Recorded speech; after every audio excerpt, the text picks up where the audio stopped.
Good to see you. Hey there, Revenants. Welcome back to Code Vein, and can you believe it? We are 248 episodes into the road to 100 stars, and we, being at 38 stars, we have 61 more stars to go before we complete the 100 stars of difficulty. So, and we still have yet to find a blood code and a build that we actually duplicate on purpose or by accident, either way, through the entire road here. And that's such a comforting feeling to know that we still have that much more interesting types of interactions and blood codes and builds and everything to go for. So that's very, very nice. And this time we are going to be going for the Juggernaut Sledgehammer here in the City of the Fallen Flame.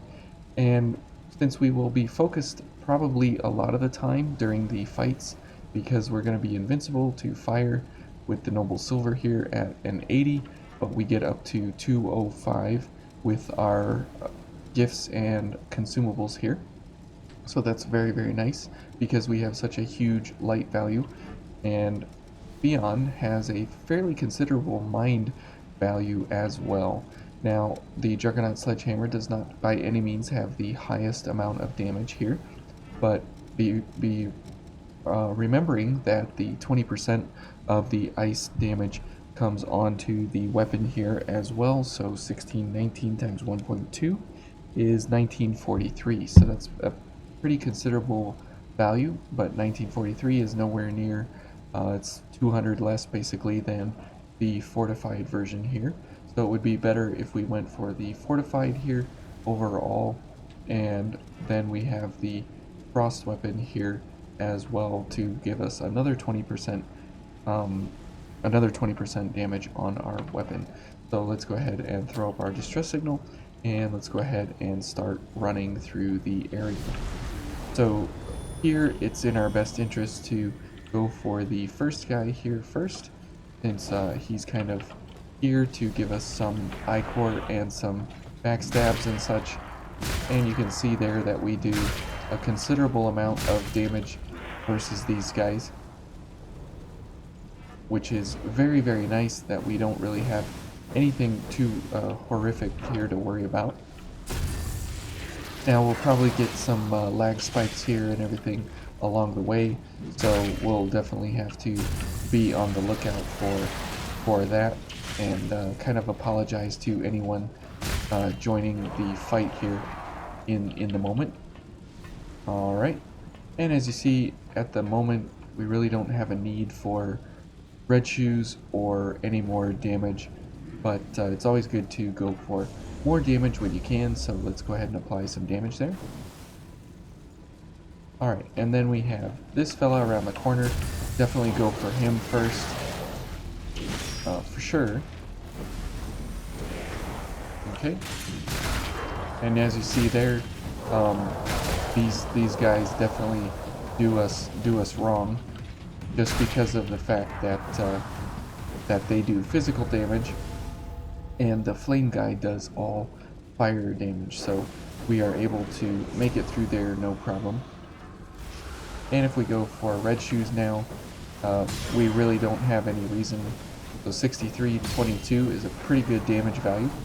Now that attack there is a 45% increase to your damage, that heavy attack, so it is well worth going for whenever you have the opportunity to.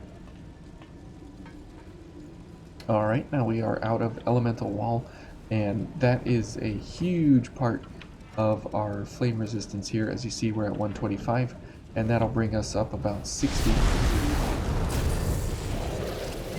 So it is a massive light scaler here.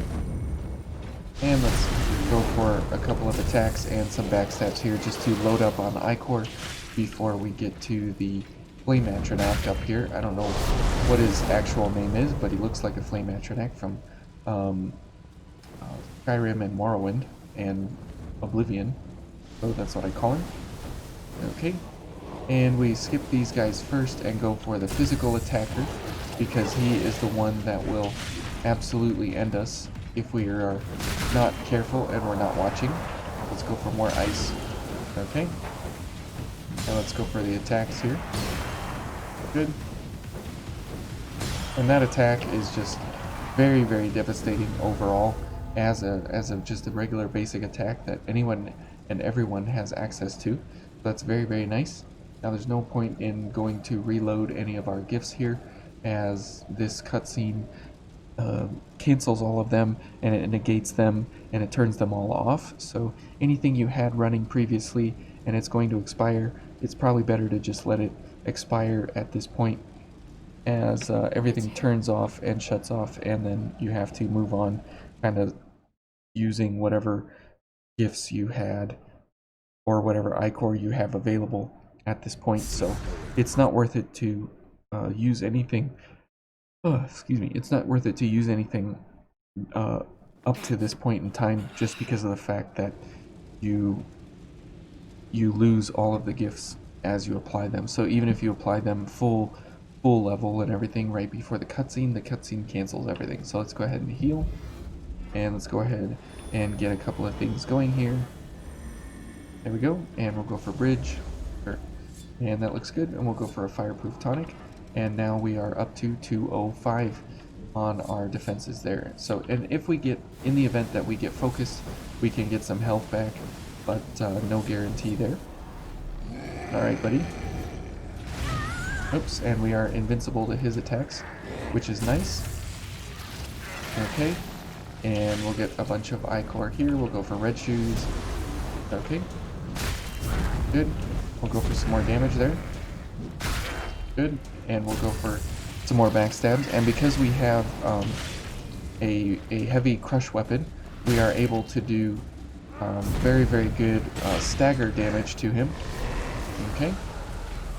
And you can see here that 5747 is a huge amount of damage, but this guy just doesn't want any part of it at all. So we'll go for another attack there. Now, since elemental wall is over, we need to get that up so we can be invincible again. Now we are focused. Now somehow we are up in the wall here. Okay, and we'll go for another launch. Now we are up in the wall again. Okay, and then we'll go for an attack and put him down. Now we are invincible to the wall, we're invincible to him, so very, very good there overall. And we only took a little bit of damage because elemental wall ran out of time, but that's okay.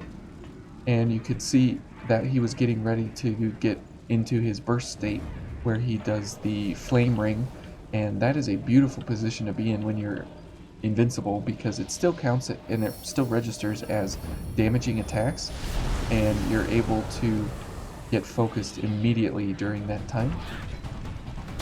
Okay, so we'll kill almost all the monkeys here.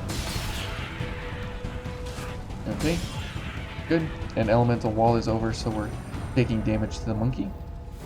So not a good thing by any means. And if you just go for this heavy charge attack over and over, it's very, very nice to damage these folks over and over. Now we're focused, so we got healed there for 300 health, which is nice. Okay, and go for the big attacks each and every time, since stamina doesn't matter for us, even though we haven't really been out of stamina too much.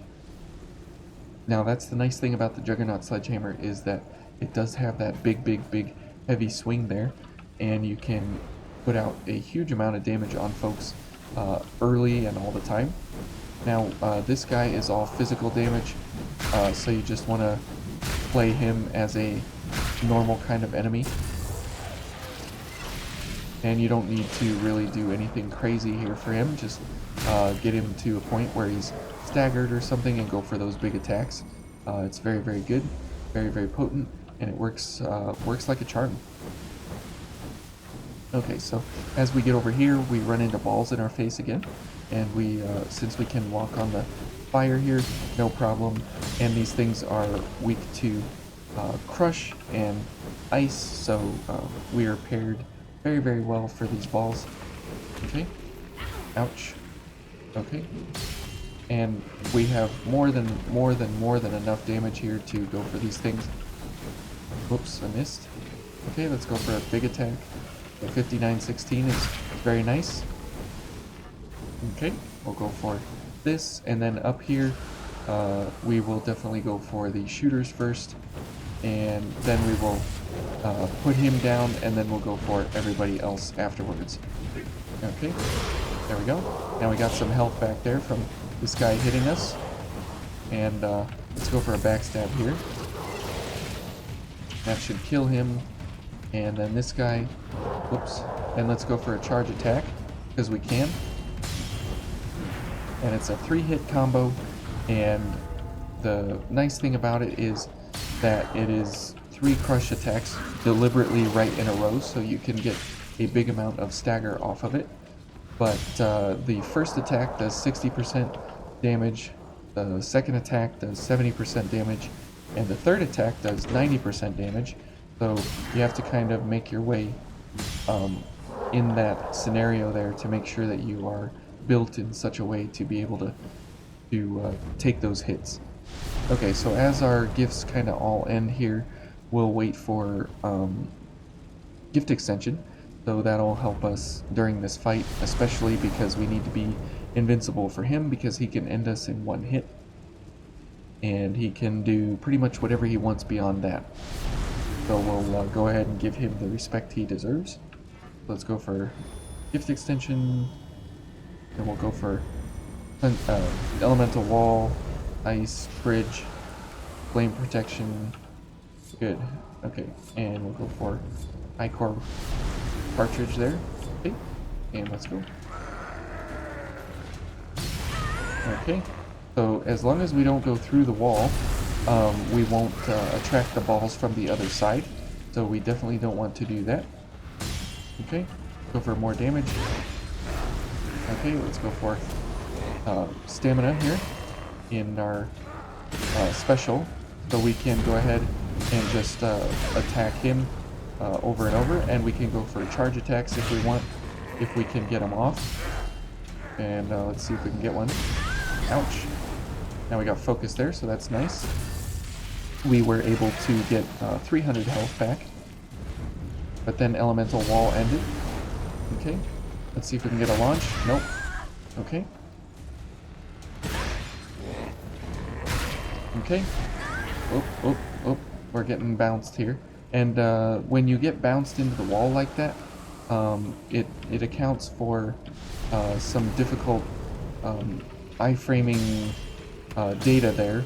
And so you're able to get infinitely bounced into the wall, and you're able to kill yourself even if you are invincible. If you get into a position where you get repeatedly restanded, that's not a word, but restood, I guess, into a flame wall, you can die simply because of the amount of attacks that the wall yields on you.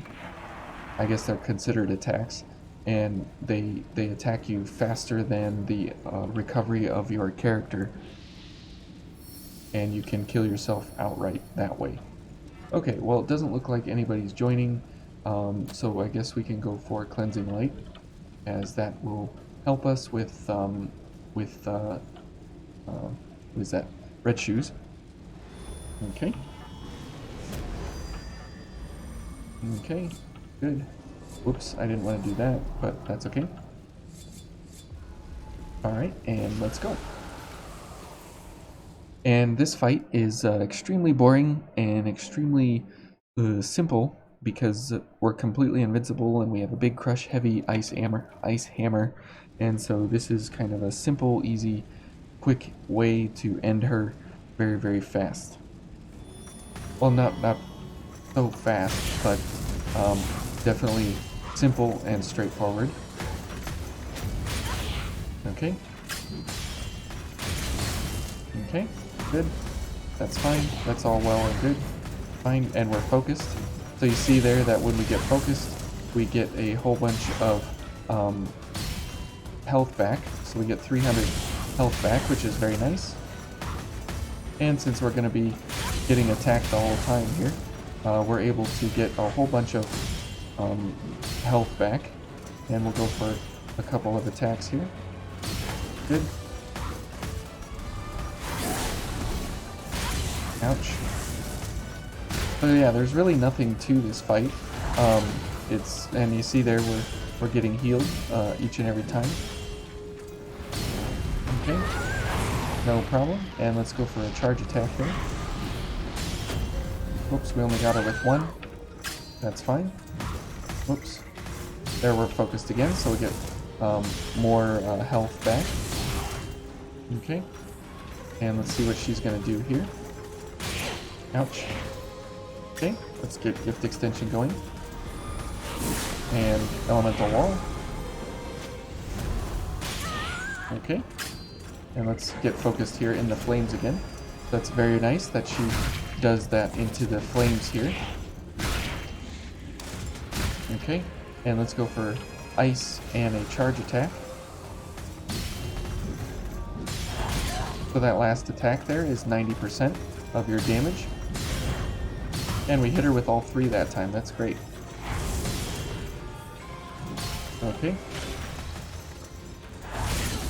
Okay. And you can see here that, I mean, what's to say? She's the easiest boss in the game. Goodbye, Emily. And that's the City of the Falling Flame. Pretty simple.